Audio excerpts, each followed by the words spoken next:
شهر رمضان الذي أنزل فيه القرآن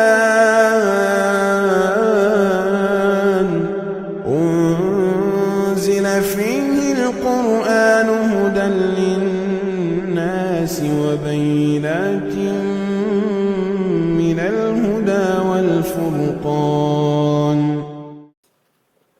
قرآن حکیم کے 5ویں پارے کی تفسیر کا خلاصہ پیش کیا جا رہا ہے۔ سورہ نساء چل رہی ہے۔ یہ سورہ کریمہ بہت ہی اہم ہے۔ عورتوں کی فضیلت کے لیے اتنا ہی کافی ہے کہ اللہ تبارک و تعالی نے عورتوں کے نام ہی سے ایک پوری سورہ اتاری ہے۔ النساء مینس ویمن، عورتیں، وومن کی جمع ویمن، عورتیں، سورہ نساء۔ قبل اس کے کہ ہم اس سورہ کریمہ کی آیات کی تفسیر کریں، چند بنیادی باتیں جو اس سورت سے متعلق ہیں وہ بیان کیے دیتا ہوں۔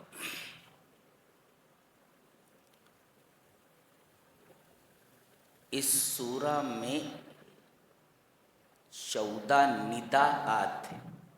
فی هذه السورۃ 14 نداء، اس سورہ کریمہ میں 14 پکاریں ہیں۔ ندا مینس اے، او، جس میں 9 مومنین کے لیے، 9 للمومنین، 9 مومنین کے لیے، یا ایھا الذین آمنو، اے ایمان والو، تو 9 ہے ایمان والوں کے لیے، اور 2 ہے اہل کتاب کے لیے یا اہل الکتاب، 9 2 11، اور 3 ہے تمام انسانیت کے لیے، یا ایھا الناس۔ 14 نداءات ہیں۔ ندا کا مطلب یا کہہ کر کے مخاطب کرنا۔ اتنا سمجھ میں آیا کہ اس سورہ کریمہ میں 14 نداءات، 9 مومنین کے لیے، 2 اہل کتاب کے لیے، اور 3 تمام انسان کے لیے۔ دوسری اہم بات، یہ واحد سورہ ہے کہ اس میں اسم الجلالہ اللہ اتنی مرتبہ آیا ہے جتنی مرتبہ قرآن کی کسی سورہ میں نہیں آیا۔ اس سورہ کریمہ میں لفظ اللہ، اسم الجلالہ اللہ 229 بار آیا۔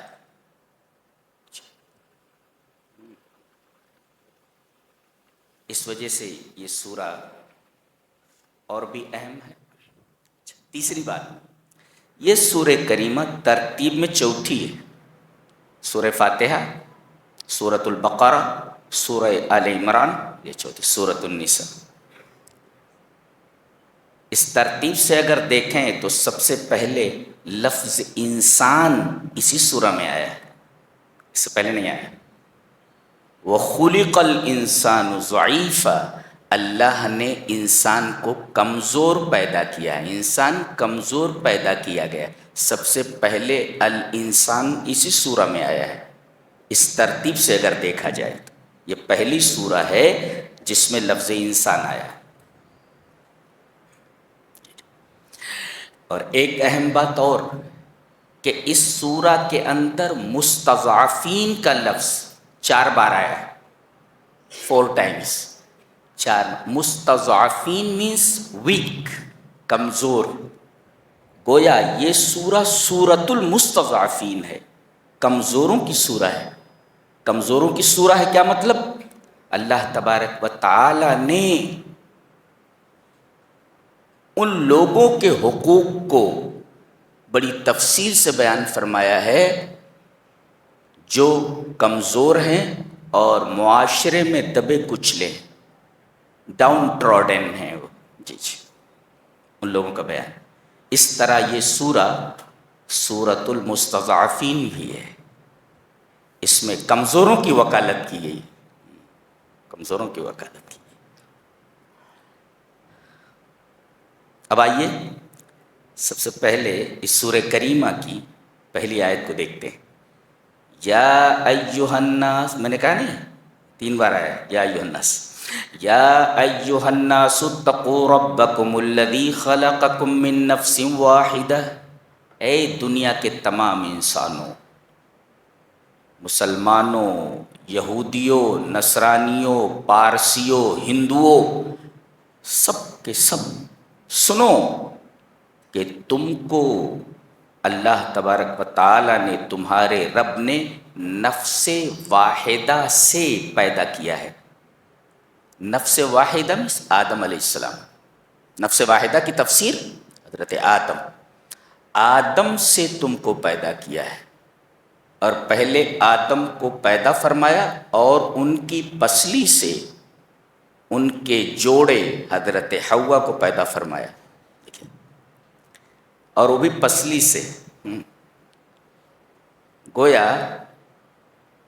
مرد جب تک شادی نہ کرے مکمل نہیں ہوتا، اس لیے کہ اس کی پسلی نکال لی گئی نا، پسلی کم کر دی گئی جس سے عورت کو بنایا گیا، تو ناقص ہے انسان، اور عورت بھی ناقص ہے، وہ مرد کے بغیر کامل نہیں ہو سکتی۔ لہذا مرد کے لباس میں رہتے ہوئے عورت سے بے نیاز نہیں ہو سکتا، اور عورت کے لباس میں رہتے ہوئے مرد سے بے نیاز نہیں ہو سکتی۔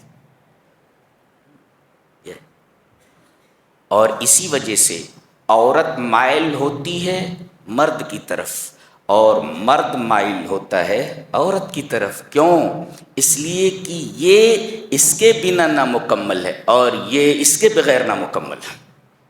ظاہر ہے کہ ہر ایک کو اپنی تکمیل چاہیے، اور ہر شے اپنی تکمیل کے لیے اپنے مکمل کی طرف جھکتی ہے، مائل ہوتی ہے۔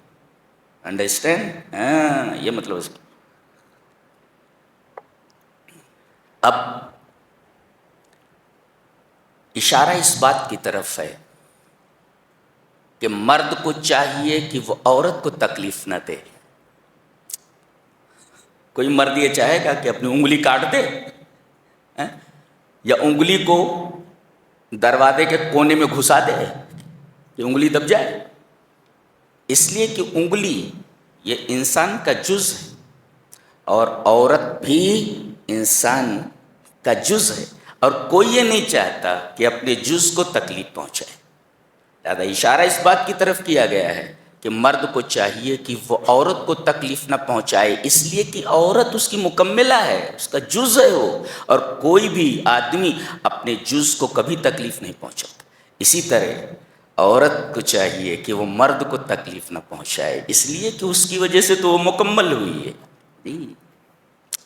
اور اس میں یہ ہدایت دی گئی ہے کہ ڈارون کا جو نظریہ ہے وہ نظریہ باطل نظریہ ہے، کہ لوگ بندر کی اولاد ہیں، بندر سے پیدا ہوئے۔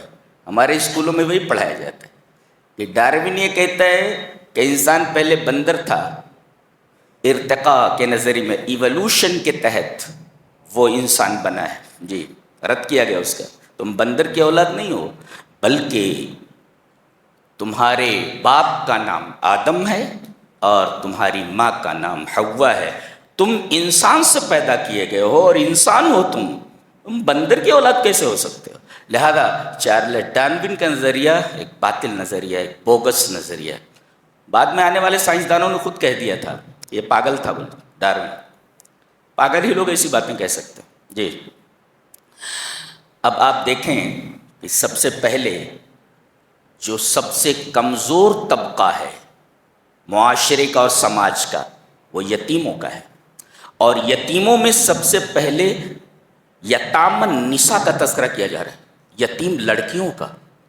بھئی یتیم لڑکا بھی ہوتا ہے اور یتیم لڑکی بھی ہوتی ہے، لیکن اللہ تبارک و تعالیٰ نے ان دونوں میں سے جو زیادہ کمزور ہے سب سے پہلے اس کا تذکرہ فرمایا، وَآتُوا الْيَتَامَ یتام النساء، اور تم یتیم بچیوں کو ان کا مال دے دو۔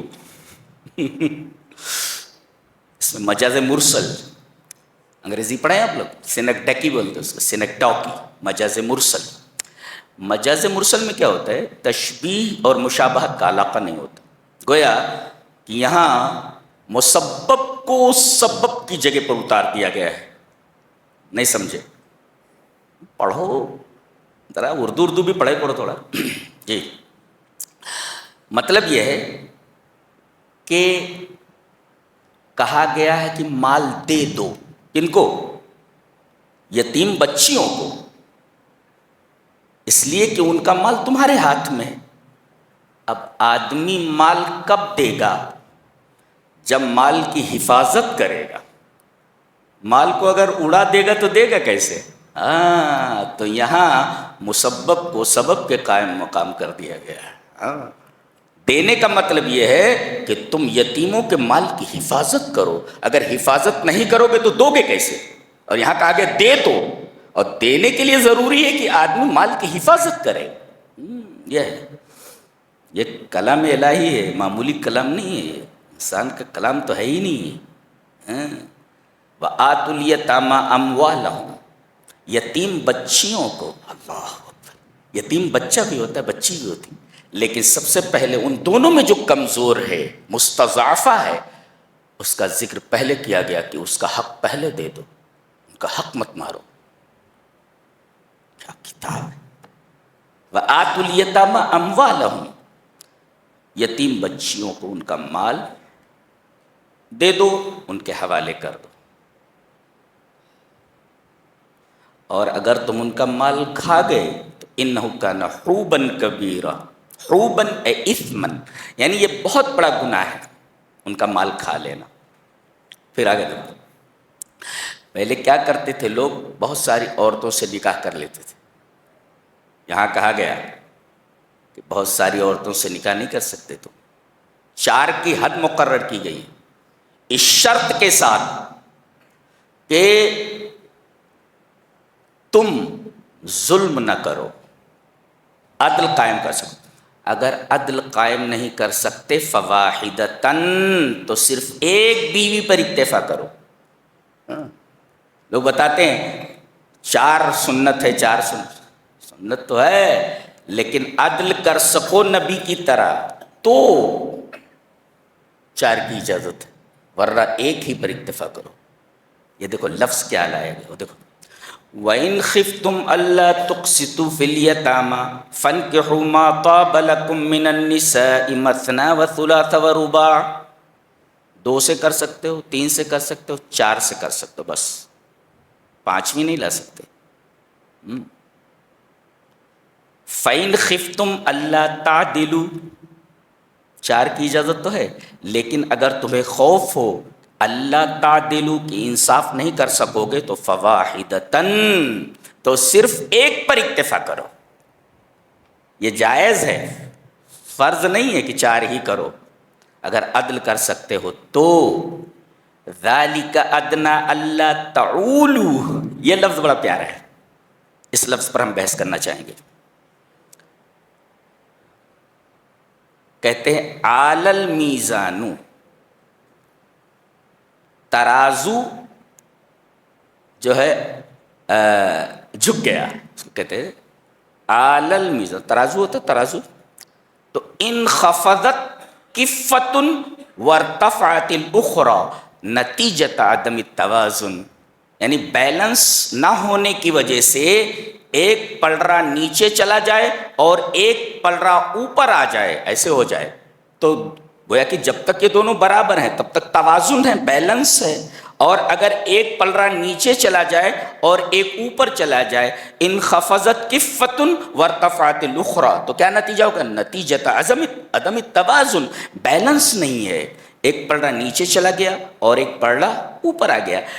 اس سے پتہ چلا کہ ایک عورت کی طرف تم زیادہ جھک جاؤ اور ایک عورت کو بالکل چھوڑ دو، اس کی طرف توجہ ہی نہ کرو، ایسا نہیں کر سکتے۔ گویا کہ یہ لفظ لایا گیا ہے اعلی المیزان، جیسے ترازو کا ایک پلڑا نیچے چلا جائے ایک اوپر چلا جائے۔ کیا تعبیر ہے، کیا اسلوب ہے بات کرنے کا، اللہ اکبر، سبحان اللہ سبحان اللہ۔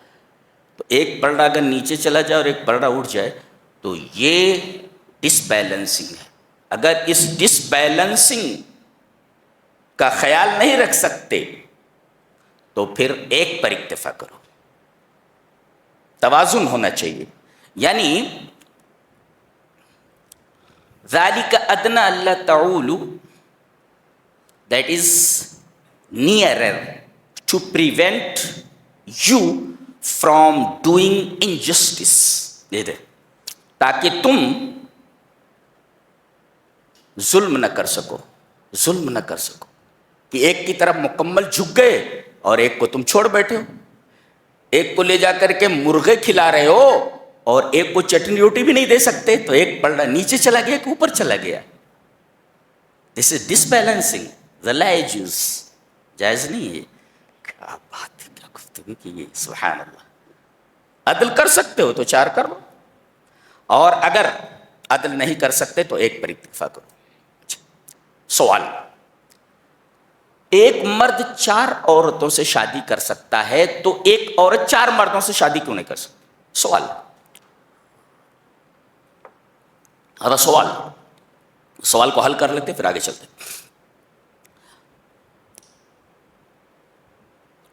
4 عورتیں 4 بچے پیدا کر سکتی ایک آدمی سے،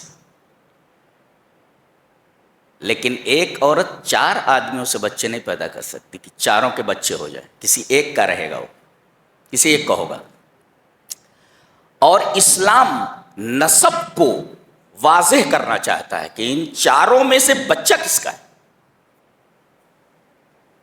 نسب یہ واضح کرنا چاہتا ہے بچہ کس کا ہے، اور بچہ جس کا ہوگا کفیل وہی ہوگا، نان نفقے کا ذمہ دار وہی ہوگا۔ لہذا 4 شوہر اگر ہوں تو پتہ نہیں چلتا کہ بچہ کس کا ہے، اس بچے کے نان نفقے کی ذمہ داری، خرچ کی ذمہ داری ان 4 میں سے کس کے اوپر ڈالی جائے۔ آپ ایک یہاں سوال کر سکتے ہیں کہ آج کل ڈی این اے، جی ڈی این اے ٹیسٹ سے معلوم ہو جائے گا کہ ان 4 شوہروں میں سے بچہ اس شوہر کا ہے، تو اجازت دے دی جائے کہ ایک عورت 4 مردوں سے شادی کر لے، ڈی این اے سے معلوم ہو جاتا ہے۔ جواب اس کا یہ ہے کہ اللہ تبارک و تعالی جب کوئی قانون دیتا ہے انسانیت کو تو اس میں 3 چیزیں ملحوظ ہوتی ہیں۔ ایک تو قانون ہر زمانے کے لیے قابل عمل ہو، ڈی این اے تو اب آیا ہے، سینکڑوں سال تو ڈی این اے تھا ہی نہیں، تو اس وقت اس چیز کو کیسے حل کیا جاتا؟ تو قانون کے لیے پہلی چیز یہ ہے کہ ہر زمانے کے لیے قابل عمل ہو، ایک، اور دوسرے ہر جگہ کے لیے قابل عمل ہو۔ بہت ریموٹ کارنر کے اوپر بہت سارے جزیرے ایسے ہیں، بہت سارے گاؤں ایسے ہیں، بہت سارے جنگلات ایسے ہیں کہ وہاں سیدھے سے دوائیوں کا انتظام نہیں ہے، چاہے جائے کہ ڈی این اے ٹیسٹ کیا جائے، تو اس ریموٹ کارنر پر اس قانون کو اپلائی کیسے کیا جا سکتا ہے؟ ڈی این اے ہے ہی نہیں، جی۔ تو ایک تو قانون ایسا ہو جو ہر زمانے کے لیے قابل عمل ہو، اور قانون کے لیے دوسری چیز ضروری ہے کہ قانون ہر جگہ کے لیے قابل عمل ہو، اور تیسرے قانون میں آسانی ہو۔ اب ہر آدمی جا کر کے ڈی این اے ٹیسٹ کرانے لگے گا، مشکل ہے نا، تو قانون میں آسانی ہونی چاہیے۔ یہ 3 چیزیں ضروری ہیں قانون کے لیے، اور ڈی این اے ٹیسٹ وغیرہ کے اندر یہ تینوں چیزیں مفقود ہیں۔ لہذا عورت 4 مردوں سے شادی نہیں کر سکتی، جی۔ اس کے بعد یہ فرمایا گیا وَآتُوا النِّسَاءَ صَدُقَاتِهِنَّ نِحْلَةً۔ ہم 2 لفظوں پر بحث کرنا چاہیں گے۔ اس کا ایک ورڈ اس میں بتایا گیا کُلُّ آیَةٍ فِيهَا کنز، اس کے اندر ہر آیت میں خزانہ ہے۔ ہاں، یعنی ایوری ورس آف دس سورہ کنٹینس اے ٹریزر، ہر آیت کے اندر ایک خزانہ ہے، ہر آیت میں خزانہ، کُلُّ آیَةٍ فِيهَا کنز۔ اور کون نہیں چاہتا کہ اس خزانے کو لے لے؟ تو لے لو، بیان کر رہا ہوں دیکھ۔ اب پہلے تو مہر کو کہا گیا کہ صدقہ ہے، صدقہ، صدقہ نہیں، صدقہ، صدقہ۔ وَآتُوا النِّسَاءَ صَدُقَاتِهِنَّ لِمَاذَا سُمِّيَ الْمَهْرُ صَدَاقًا؟ مہر کو صداق کیوں کہا گیا ہے؟ جواب اس کا یہ ہے، یرمزو لرغبت زوج فی المرأة، یرمزو لصدق رغبت الزوج فی المرأة۔ یہ صدقہ صاد دال قاف صدق سے ہے، صدق مانے سچائی، سچائی۔ یہ مہر جو دیتا ہے اس کا مطلب یہ ہوا کہ عورت میں یہ سچی رغبت رکھتا ہے، سچی رغبت اور سچی چاہت رکھتا ہے۔ اس میں اشارہ ہے مہر کا نام صداق رکھنا، اشارہ اس بات کی طرف کیا گیا ہے کہ عورت میں اگر سچی رغبت ہے اس عورت سے ہمیں شادی کریں تو شادی کرو، اس کو پریشان کرنے کے لیے نہیں کہ آدمی کی نیت میں کچھ ہو اور شادی کرنے کے بعد اس کے ساتھ کچھ کرے۔ یہاں عورتوں کی رعایت کی گئی ہے، ان کے جذبات کی۔ تو مہر کا نام صداق دے کر کے اس بات کی طرف اشارہ کیا گیا، یرمز لصدق رغبت الزوج فی الزوجہ، شوہر کی سچی خواہش کی طرف اشارہ ہے عورت کے بارے میں، یعنی وہ سچی خواہش رکھتا ہے کہ وہ عورت کے ساتھ شادی کرے گا، اس کے ساتھ زندگی گزارے گا اور اس کے ساتھ توقیر اور احترام کا معاملہ کرے گا۔ اس کے دل میں صدق ہے، سچائی ہے، صدق نیت ہے، اس وجہ سے نہیں وہ شادی کر رہا ہے کہ آگے چل کر کے اپنی عورت کو تکلیف دے گا۔ گویا کہ یہ لفظ صدقات اس میں عورتوں کے احترام کو، ان کے اکرام کو ملحوظ رکھا گیا ہے۔ اللہ اکبر۔ اور دوسرے، دے دو نہلا، یہاں بھی نہلتن مانے، نہلتن کہتا you can say with good heart, یعنی خوش دلی کے ساتھ، انتیب نفس، وتھ گڈ ہارٹ، خوش دلی کے ساتھ دے دو مہر کو، خوش دلی کے ساتھ مہر دے دو۔ اچھا، یہاں مہر کو نہلا بھی کہا گیا ہے، نہلا۔ یہ نہلا کا کیا مطلب ہوتا ہے؟ نہلا کہتے ہیں، نحل مانے شہد کی مکھی، بی، ہنی بی، نحل، اسی کے نام سے ایک سورہ ہے آگے، سورہ نحل، بی، دا بی، شہد کی مکھی کے نام سے ایک سورہ ہے، اسی سے یہ لفظ ہے نہلا۔ مکھی کیا کام کرتی ہے؟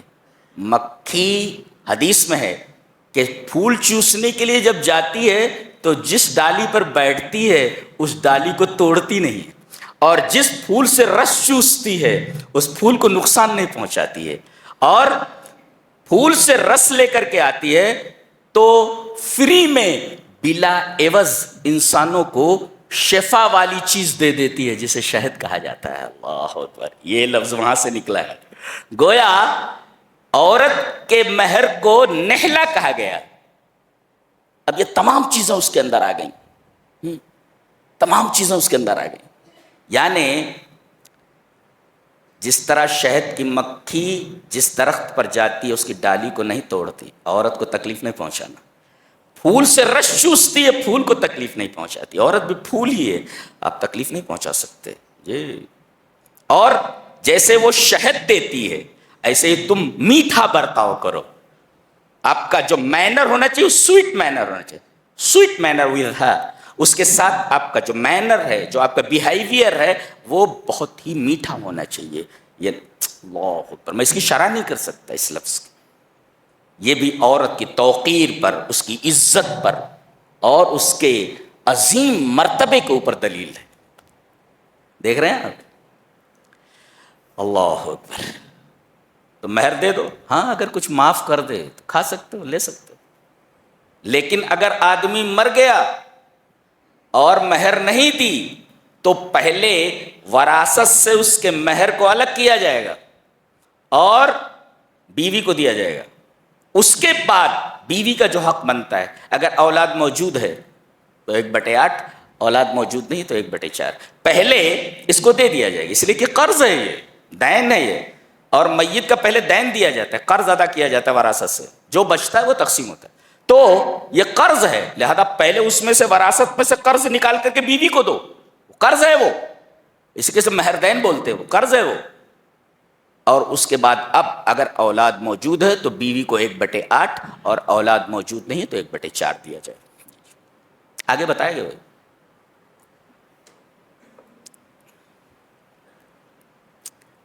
اب یہ تھا یتیم بچیوں کا معاملہ، جی یتیم بچیوں کا، اور عورت کا معاملہ۔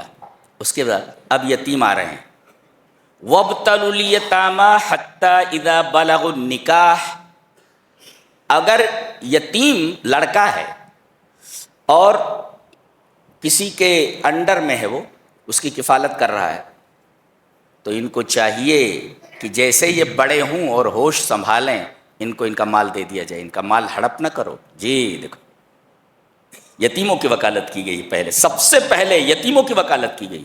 جی وَابْتَلُوا الْيَتَامَىٰ حَتَّىٰ إِذَا بَلَغُوا النِّكَاحَ فَإِنْ آنَسْتُم مِّنْهُمْ رُشْدًا، جب وہ ہوش سنبھال لیں اور اچھے برے میں تمیز کر سکیں تو فَادْفَعُوا إِلَيْهِمْ أَمْوَالَهُمْ، تو ان کو ان کا مال دے دو، اور وَلَا تَأْكُلُوهَا إِسْرَافًا، جلدی جلدی مال نہ کھا لو اور اسراف کر کے ان کا مال ہڑپ مت کرو۔ اس کے بعد یہ بتایا گیا کہ پہلے زمانے میں، اسلام سے پہلے، عورتوں کو وراثت میں سے حق نہیں دیا جاتا تھا۔ اللہ تبارک و تعالیٰ نے ارشاد فرمایا کہ اس کا ایک مستقل حق ہے۔ اور ایک نکتہ بتاؤں، لڑکا میت کے سب سے زیادہ قریب ہوتا ہے، اس کا ایک مقام ہے، لیکن اس کا حصہ متعین نہیں ہے، بیٹی کا حصہ متعین ہے۔ یہ دیکھو، کہتے ہیں اسلام نے عورت کو حق ہی نہیں دیا، لڑکے کا حق متعین نہیں ہے، لڑکی کا حق متعین ہے۔ بتا رہا ہوں، یہی بتا دیتا ہوں۔ دیکھو اللہ نے فرمایا یوصیکم اللہ فی اولادکم للذکر مثل حظ الانثیین، اللہ تم کو تمہاری اولاد کے بارے میں وصیت کرتا ہے، اس میں لڑکے کا حصہ 2 لڑکیوں کے حصے کے مثل ہے۔ حصہ متعین ہے؟ لا لا لا، اس میں اتنا بتایا گیا ہے کہ لڑکے کا حصہ لڑکی کے حصے کے ڈبل ہے، یہ متعین کہاں ہے؟ لیکن لڑکی کے بارے میں کہا گیا وَإِن كَانَتْ وَاحِدَةً فَلَهَا النِّصْفُ، یہ متعین ہو گیا، اگر لڑکی ایک ہے تو 1/2، اس کو کہتے ہیں متعین ہونا۔ حصہ کتنا ہے لڑکے کا پتہ نہیں، حصہ متعین ہی نہیں ہے، لڑکے کا حصہ 2 لڑکیوں کے حصے کے برابر ہے، یہ کوئی متعین حصہ تھوڑی ہے۔ لیکن لڑکی کی جب بات آئی وَإِن كَانَتْ وَاحِدَةً فَلَهَا النِّصْفُ، اگر ایک لڑکی ہے تو پوری جائیداد کا 1/2 لے لے گی، نصف بتایا گیا، یہ متعین ہے، آدھا 1/2۔ اور فَإِن لَّمْ يَكُن لَّهُ، اور اگر ایک سے زیادہ ہے اگر تو 2/3۔ بیٹیاں ایک سے زیادہ ہیں، 2 ہیں 3 ہیں تو 2/3 دیا جائے گا پوری جائیداد سے، اگر ایک ہے تو آدھا 1/2، اور اگر ایک سے زائد ہے تو 2/3 بتایا گیا، ثلث ما ترک، تو ایک لڑکی کا حصہ متعین کر دیا گیا، 2 لڑکیوں کا حصہ متعین کر دیا گیا 2/3، ماں کا حصہ بتایا گیا کہ کہیں 1/3 ہے اور کہیں 1/6 ہے، ماں کا حصہ متعین ہے، بیوی کا حصہ متعین ہے۔ ابھی بتایا میں نے کہ اگر اولاد موجود ہے تو 1/8 اور اولاد موجود نہیں ہے تو 1/4، دیکھو متعین ہے۔ بہن کا حصہ بھی متعین ہے، آگے چل کر کے بتایا گیا بہن کو کتنا ملے گا۔ اللہ اکبر، جتنی بھی لڑکیاں ہیں کوئی لڑکی ایسی نہیں ہے، کوئی عورت ایسی نہیں جس کا حصہ اللہ نے متعین نہ کیا ہو، ان کو اتنا ملے گا، لڑکے کا حصہ متعین نہیں کیا۔ عورتیں جتنا ناز کریں، جتنا فخر کریں اسلام کے اوپر، قرآن حکیم کے اوپر، اتنا کم، لڑکے کا حصہ بھی متعین نہیں ہے۔ بتایا گیا لڑکے کا حصہ 2 لڑکیوں کے حصے کے برابر ہے، یہ متعین تھوڑی ہے، اس کو متعین نہیں کہتے، گنتی میں ہونا چاہیے اتنا لڑکے کا ہوتا ہے، ایسا نہیں کہا گیا، بتایا گیا 2 لڑکیوں کے حصے کے برابر لڑکے کا حصہ ہوتا ہے۔ کیا بات ہے. ان کو وراثت سے حصہ نہیں دیا جاتا تھا. اللہ تبارک تعالیٰ نے فرمایا کہ للرجال نصیب مما ترک الوالدان والاقربون وللنساء نصیب مما ترک الوالدان والاقربون. جملے کو ریپیٹ کیا گیا, یعنی حالانکہ ایک جملے میں کہا جا سکتا تھا اس کو, لیکن جملہ الگ لایا گیا. للرجال نصیب مما ترک الوالدان والاقربون وللنساء نصیب مما ترک الوالدان والاقربون.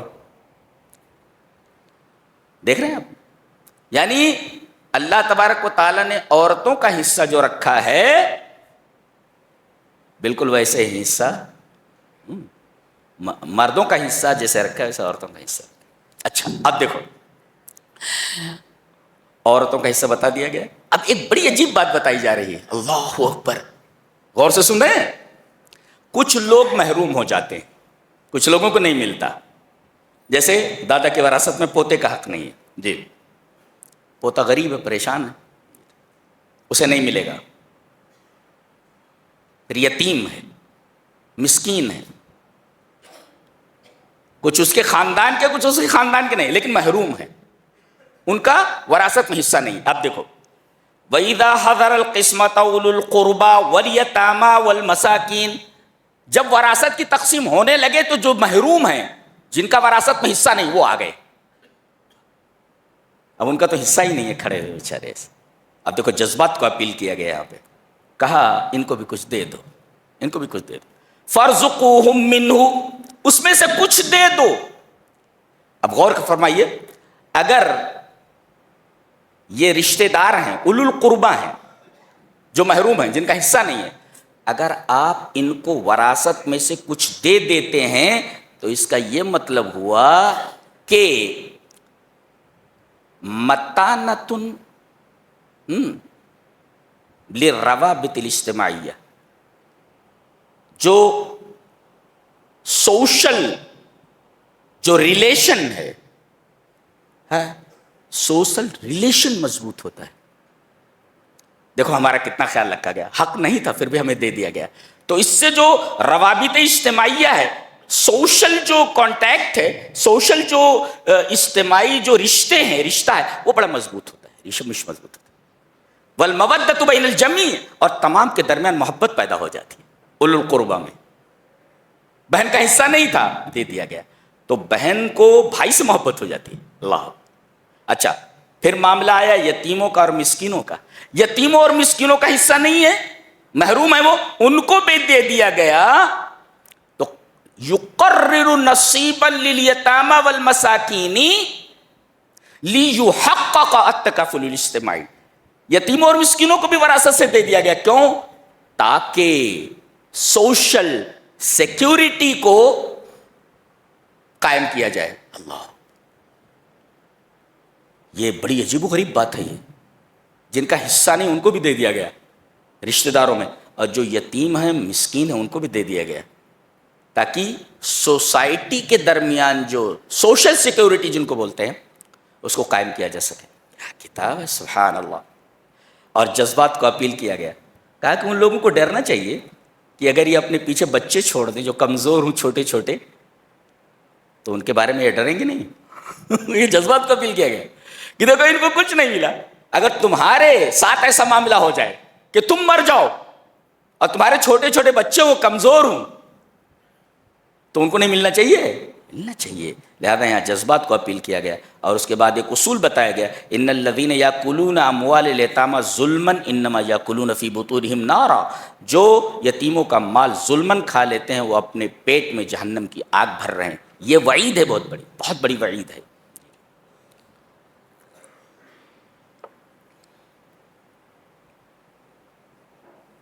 کہتے ہیں کہ توبہ جو ہے نا کب کرنا چاہیے. کہتے ہیں وَلَيْسَتِ التَّوْبَةُ لِلَّذِينَ يَعْمَلُونَ السَّيِّئَاتِ, کہ آدمی گناہ کرتا رہتا ہے یہاں تک کہ جب موت آ جاتی ہے تو قَالَ إِنِّي تُبْتُ الْآنَ, اب میں توبہ کر رہا ہوں. تو توبہ کب کرنا چاہیے؟ اس میں اہل علم نے لکھا ہے کہ قبل معاینت ملک الموت, ملک الموت کے دیکھنے سے پہلے. اللہ اکبر. ہمارے درمیان آتے رہتے ہیں لوگوں کو لے جانے کے لیے, لیکن ہمیں دکھائی نہیں دیتے. ہمارا جب نمبر آئے گا تو برابر دکھائی دیتے ہو. واہ اکبر. بہت عجیب و غریب فرشتہ ہے. پوری ٹیم کے ساتھ آتا ہے, ٹیم کے ساتھ آتا ہے. پھر تمہارے بدن سے روح نکال لیتا ہے اور تمہارے بدن کو مٹی کے حوالے کر دیا جاتا ہے. یہ تمہاری حقیقت, یہ تمہاری حقیقت. تو ملک الموت کے دیکھنے سے پہلے ہوش میں آ جاؤ. یہ بات کہی. پھر اس کے بعد عورتوں کا ایک حق اور بتایا جا رہا ہے. پہلے کیا ہوتا تھا, کسی آدمی کی 2 بیویاں ہیں, ایک بیوی سے یہ بچہ پیدا ہوا, یہ لڑکا ہے, باپ مر گیا تو دوسری بیوی باپ کی جس سے یہ پیدا نہیں ہوا اس سے شادی کر لیتا تھا. اللہ, یہ عورتوں کے احترام کے خلاف تھا, عورتوں کی تذلیل تھی یہ. اللہ تبارک تعالیٰ نے فرمایا یا ایھا الذین آمنوا لا یحل لکم ان ترثوا النساء کرہا, جی مجبور کر کے کسی عورت کے وارث مت بن جاؤ. اور آگے فرمایا گیا کہ ولا تنکحوا ما نکح آباؤکم من النساء, ان عورتوں سے نکاح مت کرو جن سے تمہارے باپ نکاح کر چکے ہیں. کیا پاکیزگی ہے. اچھا, ایک جگہ اور فرمایا گیا کہ وعاشروہن بالمعروف, ان کے ساتھ بھلائی کے ساتھ رہو, زندگی گزارو. زندگی گزارو بیویوں کے ساتھ معروف کے ساتھ. معروف کسے کہتے ہیں؟ بھلائی کے ساتھ. معروف بھلائی کے ساتھ.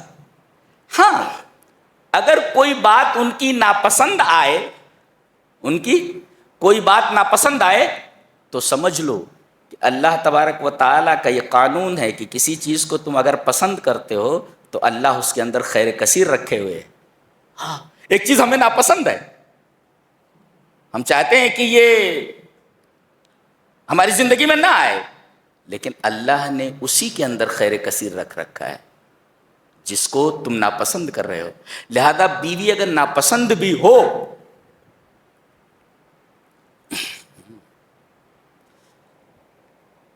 کہیں شادی میں یا شاپنگ کرنے جانا ہو, کم سے کم 2 گھنٹہ لگے گا ان کو سنورنے میں.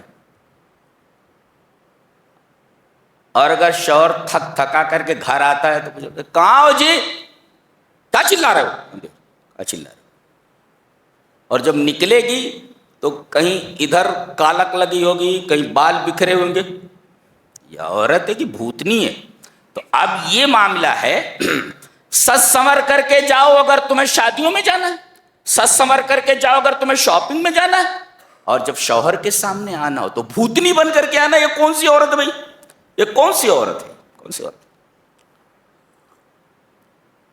آگے جھیل لو, ایسی بیویوں کو جھیل لو, صبر کر لو, اس لیے کہ جس چیز کو تم ناپسند کر رہے ہو اللہ نے اس کے اندر خیر کثیر رکھ رکھا. ہو سکتا ہے کہ اس سے کوئی ایسی اولاد پیدا ہو جائے تو اتنی فرما بردار ہو کہ تم کو بھی سنبھال لے, اپنی ماں کو بھی سنبھال لے. خیر کثیر رکھا ہوا ہے اللہ تبارک تعالیٰ. تو جھیلو, جھیل لو. اچھا, وَإِنْ أَرَدْتُمُ اسْتِبْدَالَ زَوْجٍ مَّكَانَ زَوْجٍ, اور اگر تم بیوی کو بدلنا چاہتے ہو, اس کو طلاق دے کر کے دوسری لانا چاہتے ہو, اجازت ہے تم کو. لیکن جو تم نے دیا ہے اگر لاکھوں روپے دے دیے ہیں تو اسے مت لو. وَآتَيْتُمْ إِحْدَاهُنَّ قِنْطَارًا فَلَا تَأْخُذُوا مِنْهُ شَيْئًا, کچھ مت لو. اور پھر جذبات کو وکیل کے وہ جو ہے اپیل کیا گیا, وَكَيْفَ تَأْخُذُونَهُ, کیسے تم لے سکتے ہو, وَقَدْ أَفْضَىٰ بَعْضُكُمْ إِلَىٰ بَعْضٍ, جبکہ تم دونوں جسم واحد کی طرح ہو گئے تھے. اس کے لیے جو اسلوب لایا گیا وہ غضب کا اسلوب ہے. دیکھو وقت فضا کسے کہتے ہیں, مقدم جسم الانسان مقدم جسم الزوج, یعنی شوہر کے جسم کا اگلا حصہ یہاں سے لے کر یہاں تک ایک فضا ہے. وہ مقدم جسم المرأة, اور عورت کے جسم کا سامنے والا حصہ یہ ایک فضا ہے. اب ایک فضا دوسرے فضا سے مل گئی, سب فضا جی فصار واحدا, دونوں مل کر کے ایک ہو گئے. اس کے لیے جو تعبیر لائی گئی اتنی بہترین ہے. ایک لطیف تعلق کو بیان کرنے کے لیے جو اسلوب لایا گیا ہے, دنیا کی تمام کتابیں مل کر اگر مرد اور عورت کے درمیان جو ربط ہے، جو گہرا تعلق ہے، اس کو اتنے پاکیزہ انداز میں بیان کریں تو اس سے اچھا نہیں بیان کر سکتے۔ اور افضا بعضکم الی بعض کے اندر صرف یہ نہیں کہ دونوں جسم مل جاتے ہیں، نہیں، بلکہ مشاعر، جذبات مل جاتے ہیں، عواطف مل جاتے ہیں، روحیں مل جاتی ہیں، بدن مل جاتے ہیں، اللہ سب اس کے اندر موجود ہے۔ وقد افضا بعضکم الی بعض، اب جذبات کو اپیل کرنے کے بعد کہا ایسا کیسے کر سکتے ہو جب دونوں ایک تھے؟ تو اب جو دیا ہے کیسے تم واپس لے سکتے ہو؟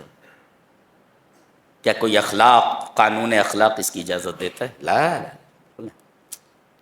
اس کے بعد بتایا گیا کہ کون سی عورتیں حرام ہیں، بتایا گیا 7 رشتے نسب سے حرام ہیں۔ نسب یعنی خون کے رشتے، جیسے ماں تمہارے اوپر حرام ہے، خون ہے نا، تم تو خون ہو اس کا، تمہاری بہن وہ بھی خون ہی ہے تمہارا، تو بیٹی سے نہیں کر سکتے اس لیے کہ باپ کا خون ہے وہ، تو بیٹی سے نکاح نہیں کر سکتے، بہن سے نکاح نہیں کر سکتے، ماں سے نکاح نہیں کر سکتے۔ 7 رشتے بتائے گئے یہاں ہیں، 7 رشتے نسب سے حرام ہوتے ہیں، اور یہی 7 رشتے رضاعت سے حرام ہو جاتے ہیں۔ جس کا دودھ پیا آپ نے وہ بھی ماں ہو گئی، وہ جی ماں ہو گئی۔ تو جو رشتے نسب سے حرام ہوئے ہیں وہی رشتے رضاعت سے حرام ہوتے ہیں، دودھ پینے کی وجہ سے۔ اور دودھ کب پینا اور کتنا پینا وہ بھی مسئلہ یہ ذہن میں رکھ لو۔ 2 سال سے پہلے، اس لیے کہ مدت رضاعت 2 سال ہے، بعد میں اگر پی لیتا ہے تو رضاعت ثابت نہیں ہوتی۔ صاحب کہہ رہے تھے پی لوں تو میں پی لے، جی، تو بہرحال وہ 2 سال سے پہلے اگر پی رہا ہے اس لیے کہ وہ مدت رضاعت ہے، اگر مدت رضاعت میں پی لیتا ہے تو حرام ہو۔ اور کتنا پینا؟ کھینچ کر کے 5 رضاعت، 5 مرتبہ کھینچ کر پی لینا، یہ رضاعت کو ثابت کرتا ہے۔ ابھی اس کا بچہ ہو گیا ہے، جیسے دائی حلیمہ نبی کریم صلی اللہ علیہ وسلم کی والدہ ہیں، رضائی والدہ ہیں، جی جی جی، اور ان کی بیٹی شیمہ آپ صلی اللہ علیہ وسلم کی بہن ہے۔ جنگ حنین کے موقع پر صحابہ کرام نے دیکھا، ایک عجیب منظر دیکھا کہ نبی کریم صلی اللہ علیہ وسلم نے اپنی چادر مبارک اتار کر کے زمین پر بچھا دی، اور ایک عورت سے کہہ رہے ہیں آپ بیٹھیے اس پر، کون ہے؟ بولیے نبی کریم صلی اللہ علیہ وسلم کی رضائی بہن شیمہ ہیں، ہاں حلیمہ کی بیٹی ہیں یہ۔ واہ، رشتوں کا کس قدر پاس، کس قدر احترام تھا نبی کریم صلی اللہ علیہ وسلم۔ یہ کملی اتار کر کے جو زمین پر لگ دے اپنی بہن کے لیے، کتنا گریٹ انسان ہو سکتا ہے، آپ اندازہ لگائیے، گریٹ انسان۔ تو 7 رشتے نسب سے حرام ہوتے ہیں، اور 7 رشتے رضاعت سے حرام ہوتے ہیں، اور 3 رشتے مصاہرت سے حرام ہوتے ہیں۔ اگر آپ نے کسی لڑکی سے شادی کر لی، اب اس کی جو ماں ہے یعنی آپ کی ساس، کبھی شادی نہیں کر سکتے آپ، جی، اور جمع بین الاختین نہیں کر سکتے، یعنی اگر کوئی لڑکی آپ کے نکاح میں ہے تو اس کی سگی بہن کو نکاح میں نہیں لا سکتے، ہاں یہ مر جائے تو دوسری لا سکتے، لیکن جب تک یہ ہے تب تو دوسری بہن کو اس کے ساتھ نہیں لا سکتے، یہ 2۔ اور عورت کو اس کی پھوپھی کے ساتھ جمع نہیں کر سکتے، عورت کو اس کی بھتیجی کے ساتھ نہیں جمع کر سکتے، عورت کو اس کی بھانجی کے ساتھ جمع نہیں کر سکتے، عورت کو اس کی خالہ کے ساتھ نہیں جمع کر سکتے، یہ سب حدیث سے معلوم ہوا۔ یعنی آپ کی بیوی ہے، اب اس کی پھوپھی کو آپ نکاح میں نہیں لا سکتے، اس کی بھتیجی کو نکاح میں نہیں لا سکتے، اس کی بھانجی کو نکاح میں نہیں لا سکتے، ہاں ساری چیزیں، کتنا پاک مذہب ہے نا۔ اور قرآن حکیم تو اللہ اکبر، کیا پاکیزہ کلام ہے، سبحان اللہ، میرے پاس الفاظ نہیں کہ میں بیان کر سکوں۔ تو آگے بیان فرمایا گیا، اور جن عورتوں کی شادی ہو گئی ہے ان سے شادی نہیں کر سکتے۔ شادی ہو گئی، اب چاہے کہ مجھ سے شادی کر لوں، ارے وہ دوسرے کی نکاح میں ہے، وہ تو شادی کیسے کر سکتا ہے؟ والمحصنات من النساء، جن عورتوں کی شادی ہو گئی ہے ان سے شادی نہیں کر سکتے۔ اس میں رد ہے اس تصور کا کہ ایک عورت سے 4 مرد شادی کر لیں، اس لیے کہ یہاں کہا گیا جس عورت کی شادی ہو گئی ہو اس سے آپ نکاح نہیں کر سکتے۔ اس کا مطلب یہ ہوا کہ ایک عورت 4 مردوں سے شادی نہیں کر سکتی، جی، یہ اس سے ثابت ہوا، والمحصنات من النساء سے۔ جی، نکاح کی شرطیں کیا ہیں بتائیے گا؟ ان تبتغوا ایجاب و قبول ہو، لڑکا تیار ہو اور پھر لڑکی کے پاس جا کر کے پوچھا جائے قبول ہے. اب اگر وہ انکار کر دے تو شادی نہیں ہوگی، جائز نہیں شادی کرنی. اب اگر وہ دستخط کر دے رضامندی ہے اس کی، اور چپ چاپ بیٹھ جائے کچھ بولے نا، تو یہ اس کا سکوت رضا کی دلیل ہے. مائیں جلدی کہتے ہیں جلدی لکھ جلدی لکھ جلدی لکھ، ارے کہیں بھاگا جا رہا ہے جلدی لکھ بول. تو اب یہ ہوتا ہے کہ بھائی قبول کر لے وہ لکھتا ہوں. تو ایک تو یہ ہے کہ ایجاب و قبول ہو، ان تبتغوا، اور دوسرے بے اموالکم مہر ہو. اور یہ مال کون خرچ کرے گا؟ اموالکم، لڑکا خرچ کرے گا. لڑکی کے اوپر کسی بھی طریقے کا بوجھ نہ ڈالا جائے. یہاں تو ایسے ایسے ہیں نوجوان کی جوڑے گھوڑے کی رقم لینے کے لیے اور طرح طرح کے مطالبات منوانے کے لیے اور دسیوں طریقے کے کھانے کا مطالبہ کر کے ایک اچھے خاصے آدمی کو فٹ پاتھ کے اوپر لے آتے ہیں. بہت بڑا گناہ ہے یہ. لہذا سب طے کرو کوئی بھی لڑکی والوں سے خرچ نہیں کروائے گا. بہترین لڑکی ہو مسجد میں نکاح کر لو، لے جاؤ. شادی ہو گئی ہے بولوں تمہارے والد سے، ہاں کوئی اچھی لڑکی دیکھو ذرا اچھی سی کراؤ، شادی سے کراؤ. وہ خوش ہو رہے دیکھو، ہاں اچھی لڑکی دیکھو کراؤ شادی. سب نوجوانوں کی جو رنڈوے ہیں کنوارے ہیں پکڑو ذرا ان کو، لڑکیاں دیکھو ان کو. جی تو ایک تو ہے ایجاب و قبول، ایک لڑکا تیار ہو لڑکی قبول کرے ایک، اور دوسرے مہر باموالکم مہر، اور تیسرے محسنین دائمی قبضہ. ایسا نہیں کہہ سکتے نکاح پڑھا لیں اور یہ شرط رکھیں کہ 10 دن کے بعد اس کو چھوڑ دوں گا، یہ متاع ہے حرام ہے. یہ دائمی قبضہ ہونا چاہیے. ہاں بگاڑ بعد میں آ جائے اب طلاق دے دیں الگ بات ہے، لیکن 10 دن کے لیے میں شادی کروں گا اور 10 دن کے بعد ہم دونوں الگ ہو جائیں گے، یہ متاع ہے، یہ حرام ہے. تو محسنین دائمی قبضہ. اور چوتھے صرف مستی نکالنا نہ ہو، چوری چھپے نہ ہو، چوری چھپے نہ ہو، یعنی گواہوں کی 2 عادل گواہ ہوں، گواہ، اور 5 میں ولی. اس لیے کہ لا نکاح الا بولی، یہ 5 شرطیں میں نے بیان کر دیا، اس کو سن لینا سب آگے.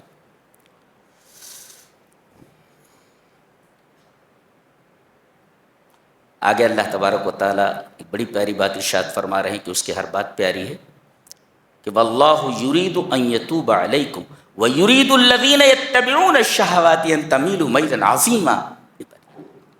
خاص طور سے الغرب الکافر، مغرب کے جو کافر ہیں اور جو اسلام کے دشمن ہیں، اصدقاء الشیطان، اصحاب الشیطان، یریدون ان یوقعوکم بالفخ بفخ الشہوات.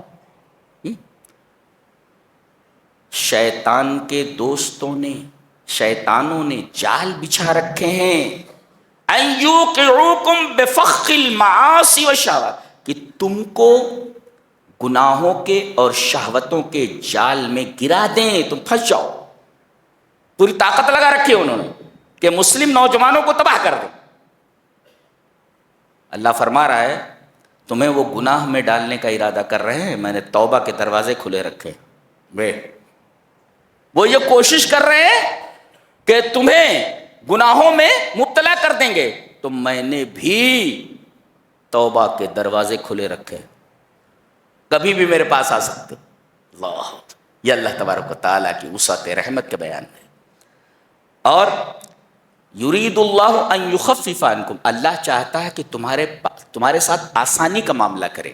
آسانی کا معاملہ، اللہ قانون ہے پورا، المشقت تجلب التیسیر. مشقت آ جائے تو یہ مشقت یہ آسانی کو لے کر آتی ہے. کھڑے ہو کر نماز نہ پڑھ سکے بیٹھ کر پڑھ سکے، بیٹھ کر نہ پڑھ سکے تو لیٹ کر پڑھ. رمضان میں اجازت ہے کہ اگر مسافر ہے تو روزہ چھوڑ سکتا ہے، کسی بیماری میں مبتلا ہے روزہ چھوڑ سکتا ہے، اور اتنا بوڑھا ہو چکا ہے کہ وہ روزہ رکھنے کی طاقت نہیں رکھتا، ایک مسکین کا کھانا روز کھلاتا رہے. ایسے ہی کوئی بہت زیادہ عورت بوڑھی ہو گئی ہو تو ایک مسکین کا کھانا کھلاتی رہے، روزہ چھوڑ دے. اور اقرب الی الصواب یہ مسئلہ ہے کہ دودھ پلانے والی عورت اور حاملہ عورت بھی روزہ چھوڑ دے، اس کی جگہ پر ایک مسکین کا کھانا کھلائے۔ بعض لوگ کہتے ہیں جب تک حمل ہے اس کے بعد قضا کرے، لا جب تک دودھ پلا رہی ہے اس کے بعد قضا کرے، نہیں، قضا وضا کچھ نہیں ہے۔ دودھ پلانے والی عورت ایک مسکین کا کھانا کھلا دے، اسے قضا نہیں کرنا ہے۔ حاملہ عورت ایک مسکین کا کھانا کھلا دے، اس کے اوپر قضا نہیں ہے۔ اقرب الی الصواب یہی فتویٰ ہے۔ مسائل واضح؟ جی۔ کوئی ایسی بیماری ہے، اس بیماری میں روزہ چھوڑ سکتا ہے، اللہ تبارک و تعالیٰ نے تخفیف کا معاملہ کیا ہے۔ دیکھو یرید اللہ ان یخفف عنکم، اللہ چاہتا ہے کہ تمہارے ساتھ آسانی کا معاملہ کرے، تخفیف کا معاملہ کرے۔ کیوں؟ اس لیے کہ انسان کمزور پیدا کیا گیا ہے۔ وَخُلِقَ الْإِنسَانُ ضَعِيفًا، کیا اسٹائل ہے بات کرنے کی، سبحان اللہ۔ میرا تو دل دھڑکنے لگتا ہے یہ آیتیں دیکھ دیکھ کر کے، کوئی ایسی بات کرتا ہے دیکھ کے۔ کیوں؟ تخفیف کا معاملہ کس کے ساتھ کیا جاتا ہے؟ کمزور کے ساتھ۔ تو کمزور ہو گئے ہو جو، یہ کمزوری اس بات کی دلیل ہے کہ تمہارے ساتھ تیسیر کا معاملہ کیا جائے، آسانی کا معاملہ کیا جائے۔ یرید اللہ ان یخفف عنکم، اللہ تمہارے ساتھ آسانی کا معاملہ کرنے کا ارادہ کرتا ہے۔ کیوں؟ وخلق الانسان ضعیفا، اس لیے کہ انسان کمزور پیدا کیا گیا ہے، لہذا کمزور کے ساتھ آسانی کا معاملہ کیا جاتا ہے۔ یہ اللہ تبارک و تعالیٰ کی سعت رحمت پر دلیل ہے۔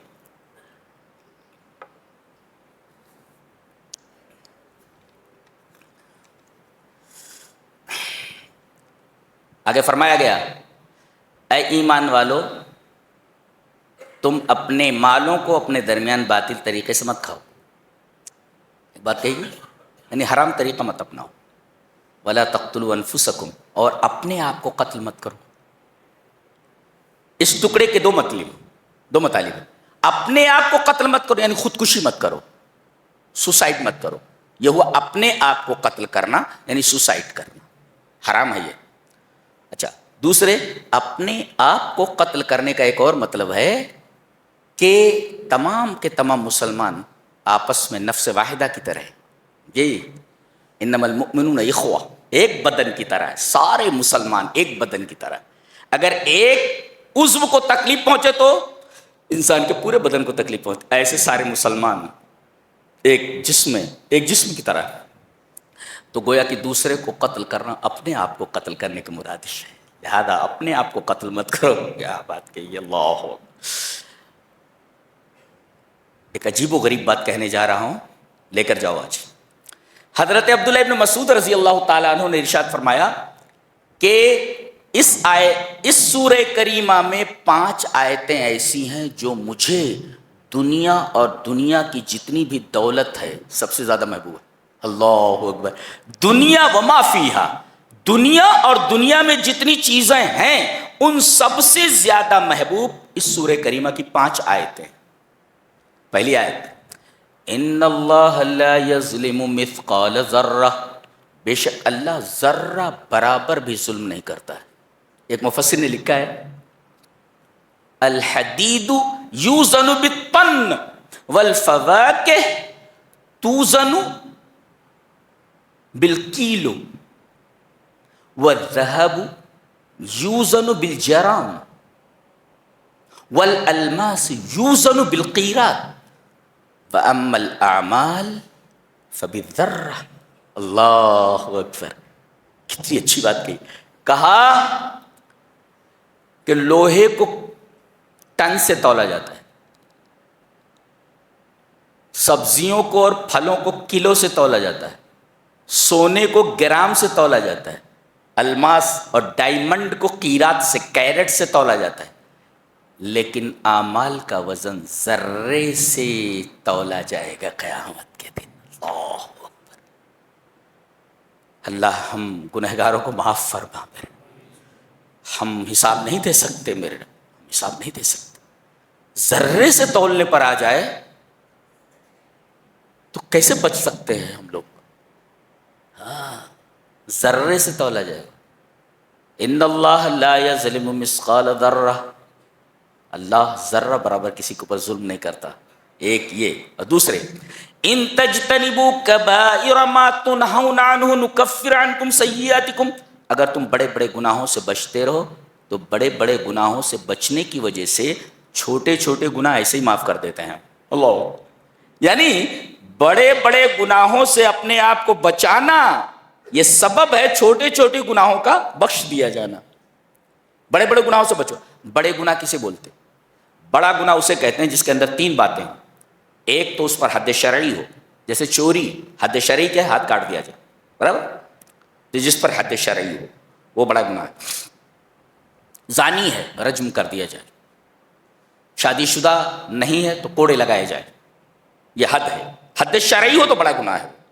اور دوسرے جس گناہ کے اوپر لعنت اللہ کی ہو، فرشتوں کی لعنت ہو، انسانوں کی لعنت ہو اور اللہ کا غضب ہو. کہا گیا یہ کام کرو گے تو اس پر اللہ کی لعنت ہے. یہ کام کرو، جیسے علم کو چھپانا، کہا گیا یلعنہم اللاعنون، دنیا میں جتنے بھی لعنت کرنے والے سب لعنت کرتے، اور اللہ تبارک تعالیٰ کا غضب ان کے اوپر ہوا. دیکھو پر تو گویا کہ جس پر حد شرعی ہو کہ اس گناہ پر یہ حد لگائی جائے گی، چوری کرو گے تو ہاتھ کاٹ دیا جائے گا، یہ حد ہے، تو یہ چوری بڑا گناہ ہے. زنا کرو گے تو یا تو رجم کر دیا جائے گا اگر شادی شدہ ہو، اور اگر غیر شادی تو کوڑے لگائے جائیں گے. تو چونکہ اس کے اوپر حد شرعی لہذا یہ بڑا گناہ ہے.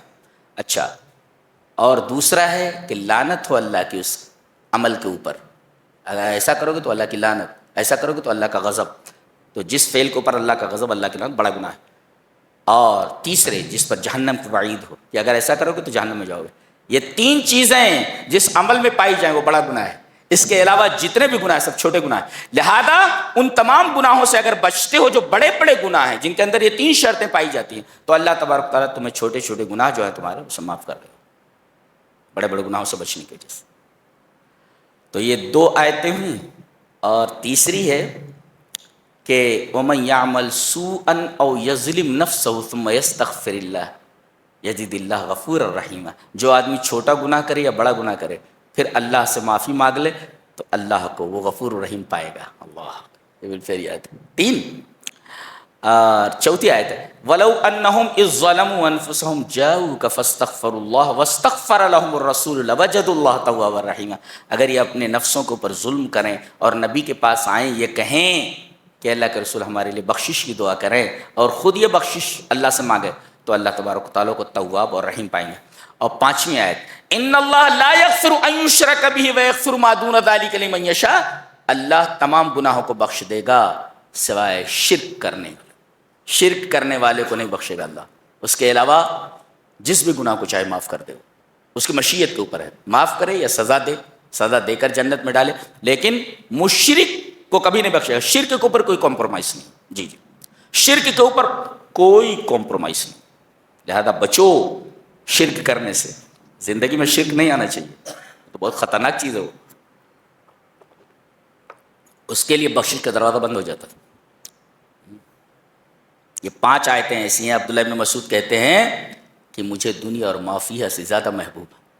آگے کہا گیا وَلَا تَتَمَنَّوْا مَا فَضَّلَ اللَّهُ بِهِ بَعْضَكُمْ عَلَىٰ بَعْضٍ. اللہ تبارک و تعالیٰ نے کسی کو کوئی دولت عطا فرمائی ہے، اگر وہ آدمی تمنا کرے کہ یہ دولت ختم ہو جائے، اس کے پاس سے ختم ہو کر کے مجھے مل جائے، جائز نہیں ہے. اس کے پاس سے ختم ہو کر کے مجھے مل جائے، یہ حسد ہے، یہ جائز نہیں. وہ یہ دعا کر سکتا ہے میرے رب میرے بھائی کو جو نعمت تو نے عطا کی ہے وہ نعمت مجھے بھی عطا کرتے. ہاں جائز، یہ جائز ہے. ایسا نہیں کہہ سکتا کہ اس کے پاس سے ختم کر کے نعمت کو مجھے دے دے. یہ کہے کہ جو نعمت تو نے میرے بھائی کو عطا کی ہے میرے رب وہ نعمت مجھے بھی دے دے، یہ کہہ سکتا. وَلَا تَتَمَنَّوْا مَا فَضَّلَ اللَّهُ بِهِ بَعْضَكُمْ عَلَىٰ بَعْضٍ.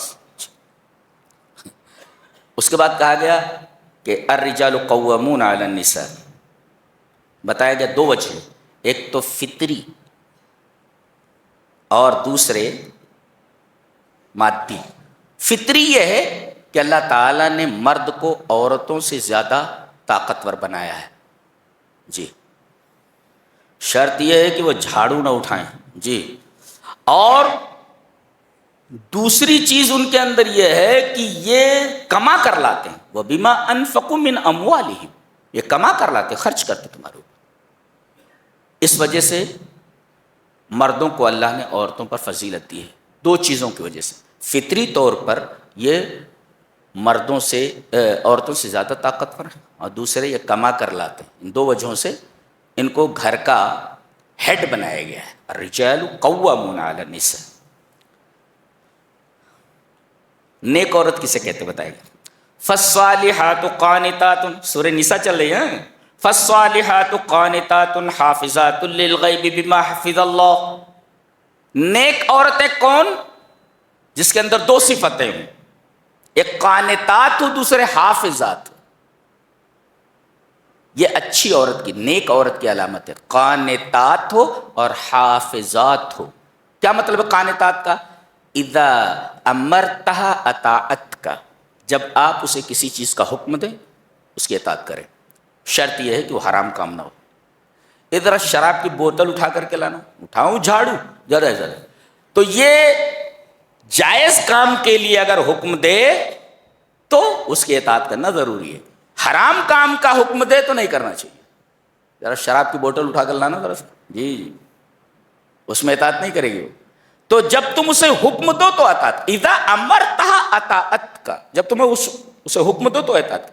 اور دوسرے تمہاری غیر موجودگی میں تمہارے مال کی حفاظت کرے اور اپنی آبرو اور ناموس اور عزت کی حفاظت کرے. یہ دو چیز. فالصالحات، ایسی عورتیں صالحات ہیں، نیک ہیں. قانتات حافظات. اب بتایا گیا کہ اگر عورت سرکش ہو جائے تو سرکش ہو جائے. اس پر آج میں نے عربی میں ایک لطیفہ پڑھا کہ اشتقت مرأۃ الی المحکم. وہ کورٹ میں گئی اور اپنے شوہر کے خلاف اس نے دعویٰ دائر کیا، شوہر کے خلاف. آج میں نے پڑھا، وہ عربی میں تھا. تو جج نے پوچھا کیا بات ہے، اپنے شوہر کے خلاف تو نے یہ مقدمہ کیوں دائر کیا ہے، کیا وجہ ہے؟ کہا کہ جب بھی میں کوئی ایسا کام کرتی ہوں جو اس کے مزاج کے موافق نہ ہوتا، مجھے کاٹ لیتا ہے، جیسے کتا کاٹتا ہے تو کاٹ لیتا. جج نے پوچھا آسک ہم وائی از دس اسٹرینج ایکٹ. یہ عجیب و غریب حرکت کیا ہے کر رہا ہے، یہ عجیب و غریب حرکت کیا ہے کہ وہ جب کوئی ایسا کام کرتی ہے جو تیرے مزاج کے موافق نہیں ہوتا تو تو اس کو کاٹ لیتا ہے. کہنے لگا یہ قرآن سے ثابت ہے. قرآن سے ثابت ہے کہاں؟ بولے اس آیت میں ہے. کیا ہے؟ واللاتی تخافون نشوزہن فعظوہن. وعظ یعظ کا مطلب ہوتا نصیحت کرنا، اور عز یعظ کا مطلب ہوتا کاٹ لینا. تو وہ زوئے کو زواد پڑھ رہا تھا، زوئے کو زواد پڑھ رہا تھا. ایک صاحب کہہ رہے تھے غالباً یہ پاکستان کا وہ مرزا ہے جو اس کا مصداق ہے، اس لیے کہ اس کو عربی نہیں آتی. تو وہ ایزو کو نصیحت کرو کو عزو کا سمجھ رہا ہے کہ کاٹ لے. میں نے کہا کہ اگر یہ مرزا کی بات ہے تو مجھے تو علم نہیں ہے، بہرحال اس روایت کے راویوں کی تحقیق کرو کہ راوی ثقہ ہیں یا نہیں ثقہ. بہرحال تو the judge became flabbergasted, stunned. بہت حیران ہوا کہ یہ کیا کرتا ہے کہ مزاج کے خلاف کوئی بات ہوتی ہے عورت کو کاٹ لیتا ہے.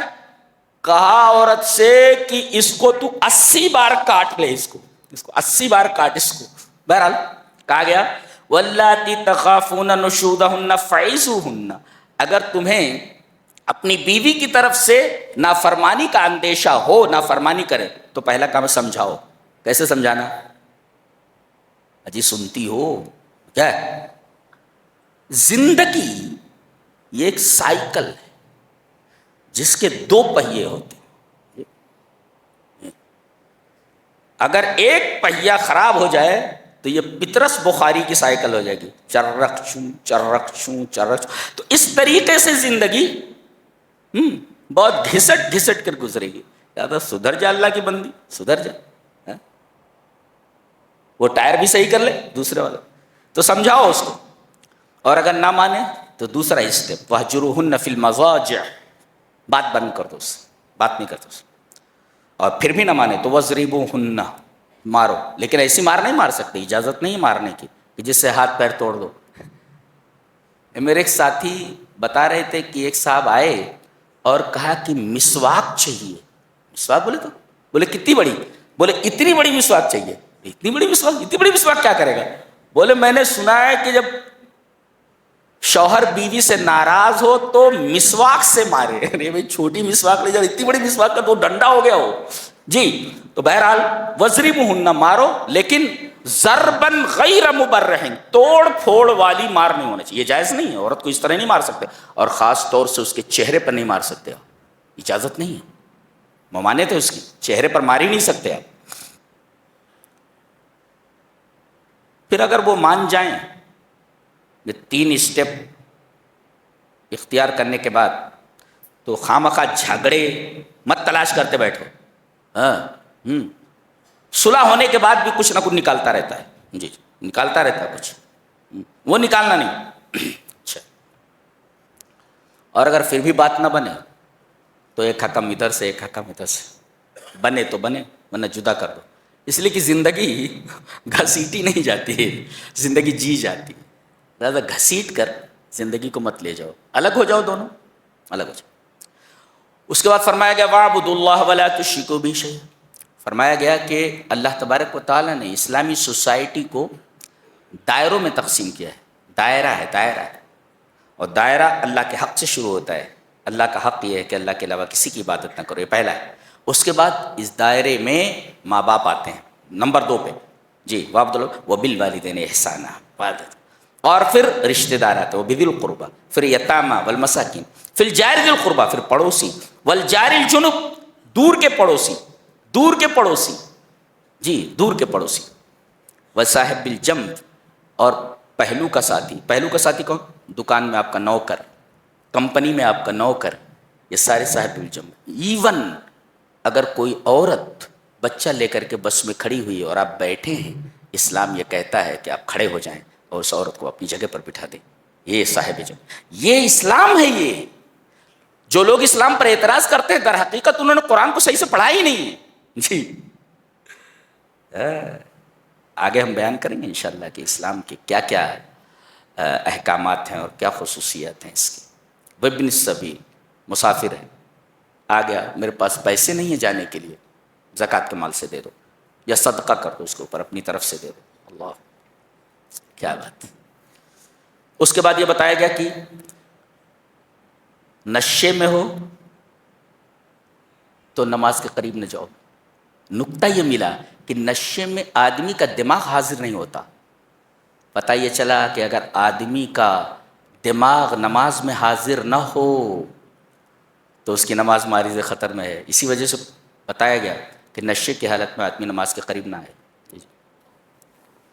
کہتے ہیں کہ اگر ناپاک ہو، جنوبی ہو اور پانی نہ ملے تو تیمم کر لے.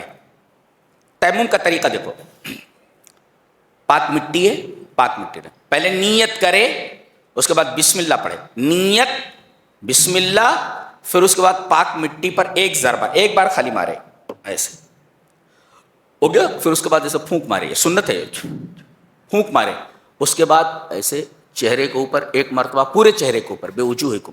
اس کے بعد بائیں ہاتھ کو دائیں ہاتھ کی پشت کے اوپر پھیرے، یہاں تک، یہاں لانے کی ضرورت نہیں، یہاں تک رسغ تک، اور دائیں ہاتھ کے نچلے حصے کو، اندرونی حصے کو بائیں ہاتھ کے اوپری حصے کے اوپر پھیر لیں. یہ آپ کا تیمم ہو گیا، اس کو تیمم کہتے ہیں. آگے بیان ہے قصر کا. آدمی سفر میں جاتا ہے تو کہاں سے قصر شروع کرے؟ شہر کی حد سے نکل جائے. کہتے ہیں کہ اب یہاں سے کرنول کی حد ختم ہوتی ہے، جی وہیں سے آپ کے قصر کا وقت شروع ہوتا ہے. شہر کی حد سے باہر نکل جائیں ایک، اور داخل اور خارج دونوں دنوں کو مائنس کر کے، ایک تو جانے والا دن ہے اور ایک نکلنے والا دن ہے، تو داخل اور خارج دونوں دنوں کو مائنس کر کے 4 دن کسی جگہ رکنے کا ارادہ ہے تو آپ قصر کریں گے. اور اگر آج کل ایسا لگا ہوا ہے تو 10 سال آپ قصر کر سکتے ہیں. متعین نہیں ہے تو، لیکن 4 دن رہنے کا مکمل ارادہ کر رہے ہیں تو آپ پوری نماز پڑھیں گے۔ فاصلہ کتنا ہونا چاہیے؟ 24.5 کلومیٹر، 24.5 کلومیٹر۔ جی، یہ امام ابو حنیفہ کے علاوہ جو 3 ائمہ ہیں، امام مالک، امام احمد بن حنبل اور جو ہے امام شافعی رحمہ اللہ، ان تینوں کے نزدیک یہی ہے 24.5 کلومیٹر، 3 فرسخ از اکول ٹو 24.5، یعنی 24.5 کلومیٹر پر آپ قصر کر سکتے ہیں۔ یہ ہے قصر کا بیان۔ جی جی، قانون ہے سب، اللہ اکبر۔ یہ سورہ آگے چلی جا رہی ہے 6 پارے کے اندر۔ انشاءاللہ ہم کل جو کچھ چھوٹا ہے اس کو لے کر کے آگے ہم بیان کریں گے۔ یہ رہا 5ویں پارے کا خلاصہ۔ اللہ ہمیں نیک عمل اور اچھی سمجھ کی توفیق عطا فرمائے۔ وآخر دعوانا الحمدللہ رب العالمین۔